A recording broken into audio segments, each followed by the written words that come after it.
moltíssimes gràcies. Tens feina, amb el que us puguem ajudar. Sabeu que podeu comptar amb el territori, veig alcaldes, alcaldesses per aquí, que estic convençut que estarem encantats de poder treballar i col·laborar amb vosaltres en tot el que cal. Molt bé. Moltes gràcies, Fran. És ministre de Transports, Mobilitat i Agenda Urbana des del juliol del 2021.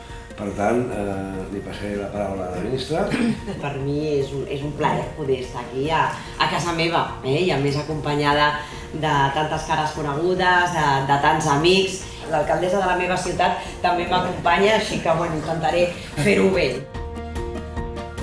Per mi és un plaer i a més crec que corrobora o confirma la voluntat que sempre he tingut com a ministra, però també em venia d'abans, aquesta voluntat de treballar conjuntament amb el sector econòmic, amb el sector empresarial, perquè és important que puguem establir espais de diàleg, de reflexió i també poder arribar a acords amb tots vosaltres. Per tant, reconeixem el vostre paper, reconeixem el vostre rol, reconeixem també, i és molt important, posar en valor tota la feina que es fa des de les administracions. Som una bona mostra de que sempre hem fet aquest exercici de col·laboració público-privada que només ens ha de portar i ens ha de reportar beneficis mutus.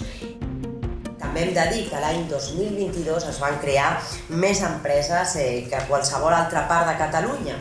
Això va passar al Baix Llobregat i això va passar a l'Hospitalet. És important també que seguim apostant per la FP i per la FP dual i conec a la comarca, perquè tinc l'experiència prèvia d'alcaldessa, que el talent emprenedor que tenim al nostre país i a la nostra comarca puguin tenir la possibilitat de tirar endavant.